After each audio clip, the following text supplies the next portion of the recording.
High বন্ধুরা, সুপবৃষ্টির চ্যানেলে সবাইকে অনেক অনেক স্বাগত জানিয়ে আমি আবারও চলেছি নতুন একটি ভিডিও নিয়ে। আজকে ব্লগে তোমাদের সঙ্গে শেয়ার করো কতদিন পর দেখো আম শেষ হয়ে গেছে। এবার তোমাদের কাঁচা আমের তেল আম করেছিলাম, সেটা তোমাদের দেখানো হয়নি। হ্যাঁ, অনেক দিন ধরে রয়েছে, তো কবে শেয়ার করবো করাই হয়নি। তো আজকে তোমাদের তেল আম করা শেয়ার করবো, আর খাওয়া দাওয়া টুকটাক দিনের খাওয়া দাওয়াগুলো দেখাবো। আমাদের কাছে কতটা পেয়ারা হয়েছে দাদা ভাই পেড়ে গরুকে দিয়ে দেবে, তো সেগুলো একটু টুকটাক শেয়ার করবো। আর দুপুরবেলা একটু এলবি করেছিলাম, তো সেই জন্য সাজুগুজু করে সেখান থেকে কিন্তু আমি ডিটেল নিয়েছিলাম। তো আমাকে কেমন লাগছে অবশ্যই কিন্তু তোমরা কমেন্ট করো। আমি কিন্তু একদম সিম্পল, সে তো তোমরা সবাই জানো। তো যাক, চলো সকালবেলা দাদাভাই পেয়ারা পাচ্ছে, সেখান থেকে কিন্তু ব্লগটা আমি স্টার্ট করছি। হ্যাঁ, ব্লগটা ভালো লাগলে অবশ্যই একটা লাইক কমেন্ট আর শেয়ার করে দিও কিন্তু। তো চলো সকাল থেকে শুরু করছি। পেয়ারা পাড়া হয়েছে দেখো গরুর জন্য, দাদা পারছে, আরও পারবে।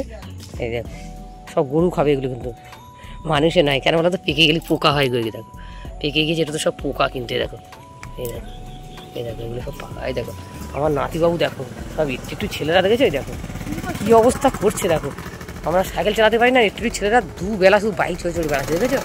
এই দেখো এই বাইক নিয়ে 10 বার শুধু দোকানে যাবে আর আসবে শুধু। আরে বাস নায়ক দেখতে পাচ্ছি একবার। হ্যাঁ, এই গরু খাবে বলে পাচ্ছি তো, আমরা খাবো না, গরু খাবে। এই দেখো না, গাছে পুরো ভর্তি পেকে গেছে, পোকা হয়ে গেছে না, দেখতে পাচ্ছিস না? ভর্তি পুরো, একটু আধটু পুরো ভরে গেছে। সকালবেলা পেয়ারা প্রতিদিনই পেড়ে গরুর দেওয়া। তো বন্ধুরা, এত মেঘলা ভাব না, ভালো করে তোমাদের দেখাতেই পাচ্ছি না। এখন তো কদিন রোদ্দুর উঠছেই না। হ্যাঁ, সারাক্ষণ শুধু বৃষ্টি হচ্ছে, আবার একটুখানি থেমে যাচ্ছে, আবার একটু বৃষ্টি হচ্ছে, এরকমটা হচ্ছে। ওই জন্য না বেশি একটা দেখা যাচ্ছে না পেয়ারাগুলো। দেখো রোদ্দুর না হলে না দেখা যায় না। তো যে রোদ্দুর হলে ভালো করে আরেকবার তোমাদের দেখিয়ে দেবো পেয়ারা, ঠিক আছে? গরুর দেওয়ার জন্য দাদাভাই পারছিল, তো ভাবলাম না তোমার সঙ্গে একটু শেয়ার করে দিই। হ্যাঁ, তো চলো যাই হোক, এদিকে আমার থাকলে হবে না, চলো একটু দেখিয়ে দিলাম। চলো সোজা যাবো, আমি একটুখানি টিফিন বানাবো। হ্যাঁ, এদিকে একদিকে রান্নাও করছি, একদিকে টিফিনও বানাচ্ছি। হ্যাঁ, তো তাই করতে করতে সঙ্গে সঙ্গে আমি তোমাদের দেখালাম একটু পেয়ারা পাড়াটা সকালবেলা। তো চলো এখান থেকে দেখো কুলি লঙ্কা তুলছি। বেশি তুললে দিদিভাই খুব বকা দেবে, একটাই তুলবো, আর একটাই রেসিপি হয়ে যায়। বন্ধুরা, এই লঙ্কাটা কারা কারা খেয়েছো অবশ্যই কিন্তু কমেন্ট করবে। এই কুলি লঙ্কাটা না এত ঝাল এত সুন্দর সেন্ট, কি বলবো তোমাদেরকে। আর এদের পাশেই তো একটা কালো লঙ্কা গাছ রয়েছে, তো একটাই নিলাম। একটা লঙ্কা দিয়ে আমি যেটা বানাবো সেটা হচ্ছে চাউমিন বানাবো। হ্যাঁ, রান্নাঘরে চাউমিন বানাচ্ছি, ওদিকে রান্নাও কিন্তু আমার ভাত হচ্ছে। হ্যাঁ, তো চলো সব কিছু একটু করে শেয়ার করবো আজকে ভাবলাম ব্লগটা দেবো না। আজকে এখন বাজে কিন্তু 6:10, আর আমি ব্লগটা এডিট করছি, ছাদের উপরে উঠেছি। ভাবলাম যে আজকে ব্লগটা দেবো না, বন্ধুদের কাছে বলেও দিয়েছি আজকে ব্লগ দেবো না, কিন্তু না, মনটা খারাপ হয়, রেগুলারলি ব্লগ দিই তো, না দিতে বলে খারাপ লাগে। তো ভাবলাম না, যা কিছু আছে ওইগুলোই আর কি দিয়ে একটা ব্লগ তৈরি করি। তো দেখো এখানে 2টো ডিম দিয়ে দিলাম, পেঁয়াজ কাঁচা লঙ্কা একটা দিয়ে দিলাম, কুড়ি লঙ্কা আর পেঁয়াজ দিলাম। আজকে সাধারণভাবে একদম, আমরা তো সাধারণভাবেই খাই, তোমরা সবাই জানো চাউমিন অত তো উদ্ভিদ করে আমরা খাই না, সত্যি কথা বন্ধুরা। যে সস লাগবেই, পেঁয়াজ লাগবে, শশা লাগবেই, এমনটা একদমই নয়। তো দেখো আলু আজকে দেবো না, আজকে শুধুই কিন্তু 2টো ডিম দিয়ে পেঁয়াজ কাঁচা লঙ্কা দিয়ে কিন্তু আমি একদম সিম্পলভাবে কিন্তু চাউমিনটা বানাচ্ছি, সাদা চাউমিন। দেখো বেলা 11টা বাজে, দিদিভাই সঙ্গে সঙ্গে বললো যে সুপর্ণা একটুখানি চাউমিন কর না, খাবো তুই আর আমি। তো যাই হোক চলো, এইভাবে কিন্তু নাড়াচাড়া করে একটু নুন মিষ্টি দিয়ে কিন্তু নামিয়ে নিয়েছিলাম চাউমিনটা। এবার চলো রান্নাবান্নাটা তোমাদের সঙ্গে একটু শেয়ার করি। রান্নাবান্না বলতে দেখো যা হয়েছে ওগুলো আজকে তোমাদের সঙ্গে পুরোপুরি শেয়ার করলাম না, রান্নাটা কি আমার তোলাই হয়নি আজকে ভিডিওতে, আর তেমন কিছু হয়নি, ওই জন্য তুললামও না বন্ধুরা। তো দেখো আমি ডাল নিরামিষ হলে কিন্তু বেশি একটা তুলি না আমি সেই দিনে। হ্যাঁ, তোমাদের বলে দিই যে আজকে তোমাদের দেখাতে পারিনি, এরকমটা বলে দিই আর কি। তো যাক দেখো এখানে ঘুটের উনানে দেখতে হচ্ছে রেগুলারলি, তো সকালবেলা করে আমি ঘুটের উনানে আঁচে জাল দিই, তোমরা তো সবাই জানো, রেসিপিগুলো শেয়ার করেও থাকি তোমাদের সঙ্গে। তো দেখো এখানে হচ্ছে শাপলা ভাজি, দাদাভাই একটু বাজারে গিয়েছিলো, তো শাপলা নিয়ে এসেছিলো, সামনের দিন নিয়ে এসেছিলো, আজকে বানাচ্ছি।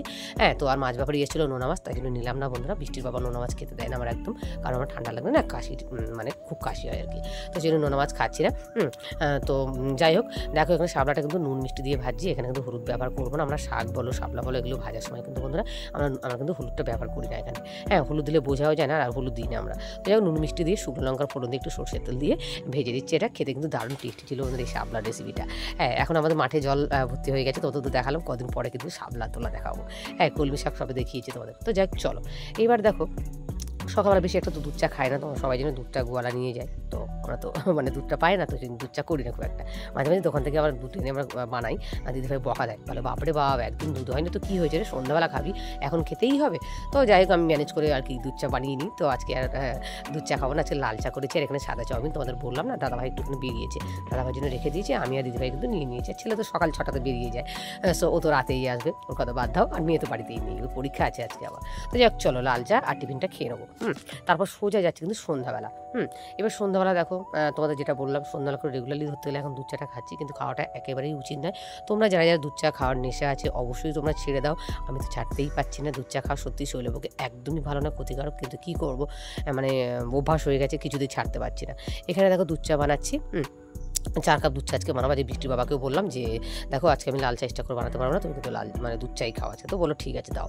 হ্যাঁ, ও দুধ চা একদম খেতে চায় না। তো চলো কিছুক্ষণ ফুটিয়ে তোমাদের দেখাই। আর দুধ চা না আমার বেশিক্ষণ না ফোটালে একদমই ভালো লাগে না। হ্যাঁ, তো সেই জন্য আমি দেখো মোটামুটি 30 মিনিট মতো দুধ চা আমি ফোটাই। আর দিদিভাই প্রচণ্ড বকা দেয়, বাপরে বাপ সব গ্যাস পুড়ে গেল, সব গ্যাস পুড়ে গেল, বাবা তুই এতক্ষণ দুধ চা ফোটাস। তো যখন খাওয়ার সময় তখন বলে বাবা আজকে দুধ চাটা দারুণ হয়েছে। তো আর তখন দাদাভাই বলে তবে হ্যাঁ যখন দুধ চা ফোটাই তখন তো তুমি বলো যে এত ফোটাও কেন, এত ফোটাও কেন, ভালো জিনিস খেতে গেলে সময় দিয়ে করতে হয়। তো যাই হোক চলো চেকে নিয়ে তোমাদের দেখায়। দেখো 3 কাপ চেকে নিয়েছি, ভাসুরটা অলরেডি কিন্তু দিয়ে এসেছি ভাসুর ঠাকুরকে। হ্যাঁ, এটা এবার আমি বৃষ্টির বাবা দিদিভাই কিন্তু খাবার নিমকি ছিল, নিমকি নিয়েছি। আজকে মুড়ি খাবো না, শুধু নিমকি আর দুধ চাটা খাবো। হ্যাঁ, তো তোমাদের কিন্তু এই ভিডিওটা কেমন লাগলো অবশ্যই কিন্তু কমেন্ট করে। ছোটোর মধ্যে কিন্তু আজকে শেয়ার করছি। হ্যাঁ, একদম মানে অল্প যা কিছু ছিল সেগুলো দিয়ে কিন্তু আজকে ব্লগটা মানে শুরু করলাম। আজকে দেওয়ার ইচ্ছা একদমই ছিল না। হ্যাঁ, তো যাই হোক চলো এবার তোমাদের সঙ্গে দেখো আমের রেসিপিটা শেয়ার করবো। চলো কাঁচা আমের রেসিপি শেয়ার করবো। হ্যাঁ, তোমাদের সঙ্গে শেয়ার করবো আম তেলের রেসিপি। এখানে দেখো গাছ থেকে আম্রপালি আম কিন্তু 4টে পেড়ে নেওয়া হয়েছে, পেড়ে কিন্তু ওখান থেকে ধুয়ে নিয়ে চলে এসেছি বাড়িতে। কাটার পর কিন্তু আর ধোয়া যাবে না বন্ধুরা।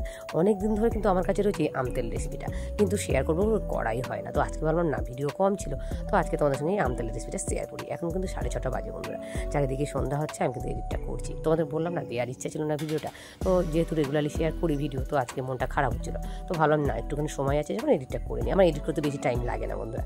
তো যাক চলো এবার 4টে আম দেখো আম্রপালি আম 4টে কিন্তু কেটে নেওয়া হয়েছে ছাল সমেত কিন্তু। হ্যাঁ, কিন্তু ছালটা কিন্তু ছাড়ালে হবে না। হ্যাঁ, এখানে একটুখানি বাগড়া হয়েছে তখনই নিয়েছি, এটা বাগড়া একটু না হলেও চলবে। তো আমাদের একটু বাগড়া হয়ে গেছিলো আমটা, সেই সময় কিন্তু আমরা করেছিলাম। হ্যাঁ, 4টে মতো আম্রপালি আম কিন্তু নিয়েছি এখানে। এইবার দেখো আমের মধ্যে কিন্তু আম কেটে কিন্তু আর ধোয়া যাবে না বন্ধুরা। এবার আমের মধ্যে দেখো আমি একটু হলুদ দিয়ে দিচ্ছি, মোটামুটি 1 চামচ হলুদ কিন্তু ব্যবহার করলাম। দিয়ে কিন্তু হাত দিয়ে ভালো করে হলুদটা কিন্তু প্রত্যেকটা আমের গায়ে কিন্তু লাগিয়ে নিতে হবে।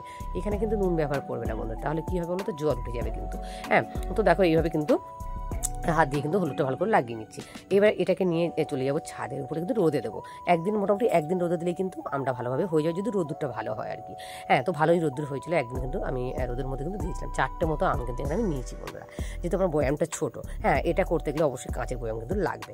তো চলো এবার দেখো বিকেলবেলা তুলে নিয়ে চলেছি, একদিনের রোদে বেশ ভালো কিন্তু শুকিয়ে গেছে আমটা, দেখতে পাচ্ছ। এবার দেখো এখানে একটা কাঁচের বয়ামের মধ্যে কিন্তু মোটামুটি 300 মতো সরষে তেল আমি ব্যবহার করেছি। এর মধ্যে এবার দেখো তেলটা তোমরা পরিমাণ বুঝে দিতে, তোমরা আরও দিতে পারো। হ্যাঁ, হয়তো 400 দিতে পারো, 500 তেল কিন্তু দিতে পারো এখানে। আমি এখানে 300 মতো তেল ব্যবহার করলাম। তো এবার তেলের মধ্যে দেখো দিচ্ছি নুন, এখানে পরিমাণ বুঝে তোমরা নুন দিও। আমার যেহেতু এখানে 4টে আম, তো সেই জন্য কিন্তু নুন সেই পরিমাণ বুঝে কিন্তু দিচ্ছি। হ্যাঁ, তোমরা চাইলেই কিন্তু এখানে কটা শুকনো লঙ্কাও ফেলে দিতে পারো। হ্যাঁ, তো যাই হোক এখানে এবার দেখো তেলের মধ্যে দিয়ে দিচ্ছি এই আমগুলো। হ্যাঁ, যে শুকিয়ে রাখা যে আমগুলো কিন্তু অ্যাড করছি, দেখতে পাচ্ছ। আর এই আম তেলটা করার জন্য বন্ধুরা অবশ্যই কিন্তু কাঁচের বয়াম লাগবে। তো আমার এই আম তেলের রেসিপিটা তোমাদের কেমন লাগলো অবশ্যই কিন্তু কমেন্ট করো। আর ভালো লাগলে ভিডিওটা অবশ্যই তোমরা কিন্তু লাইক কমেন্ট শেয়ার করে দিও। যারা সাবস্ক্রাইব করো নি প্লিজ সাবস্ক্রাইব করে দিও। এই আমটা তেলটা দিয়ে কিন্তু সারা বছর কিন্তু মুড়ি খাবো আমরা, মুড়ি খেতে কিন্তু ভীষণ সুন্দর লাগে বন্ধুরা। হ্যাঁ, তো চলো মিলিয়ে মিশিয়ে দিলাম। আজকে আম তেলটা দিয়ে কিন্তু ভিডিওটা শেষ করছি। ব্লগটা ভালো লাগলে প্লিজ একটা কমেন্ট আমার জন্য অবশ্যই রেখে যাবে, যেটা আমি রেগুলারলি তোমাদের বলে থাকি। চলো ফিরে আসছি নেক্সট ব্লগে, নেক্সট ভিডিওতে। ততক্ষণ সবাই ভালো থেকো, সবাইকে ভালো রেখো, আর অবশ্যই কিন্তু তোমরা সবাই সাবধানে থেকো।